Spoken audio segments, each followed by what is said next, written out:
सभी भक्तजनों को राधे राधे। जय श्री कृष्णा।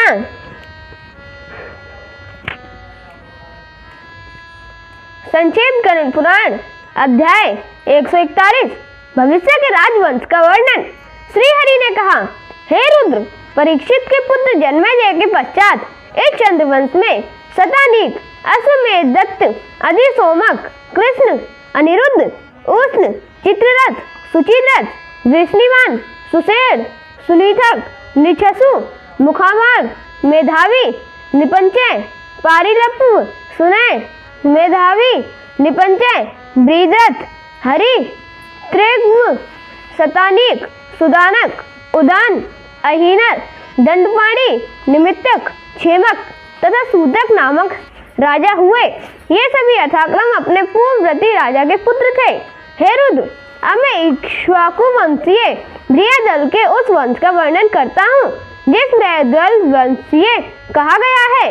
जैसा बृहदल से उरुक्षय, उसके बाद वत्सव्यू हुआ, वत्सव्यू से सूर्य और उसके पुत्र सहदेव हुए। इसके बाद बृहद्वत, भानुरथ, प्रताचिर्य, प्रतितक, मनुदेव, सुनक्षत्र, किन्नर और अंतरिक्षक हुए। तत्पश्चात सुवर्ण, कृतजित और धार्मिक भार्ज हुए।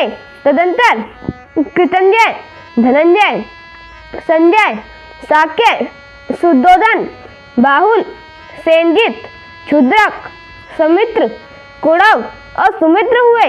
अब मगध वंशीय राजाओं के सुने।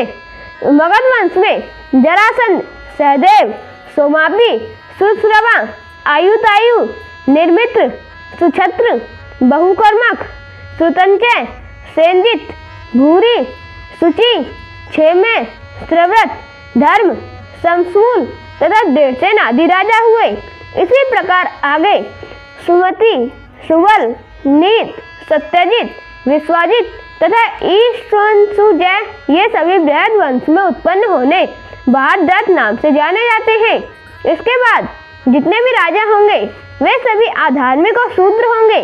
स्वर्ग आदि समस्त लोगों के रचयिता साक्षात भगवान नारायण हैं। वे ही सृष्टि, स्थिति और प्रलय के कर्ता हैं। नैमित्तिक, प्राकृतिक तथा आत्यांतिक भेद से प्रलय 3 प्रकार का होता है।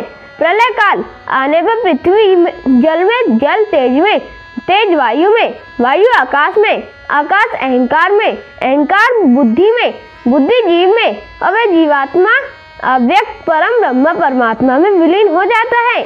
आत्मा ही परमेश्वर है, वही विष्णु है और वही नारायण है। वही देव एकमात्र नित्य है, अविनाशी है। उसके अतिरिक्त स्वर्ग आदि समस्त संसार नाशवान है। इसी नस्त्रात के कारण ये सभी राजा मृत्यु को प्राप्त हुए हैं। अतः मनुष्य को पाप कर्म छोड़कर अविनाशी धर्म आचरण में अनुरक्त रहना चाहिए, जिससे निष्पाप होकर वह भगवान हरि को प्राप्त कर सके।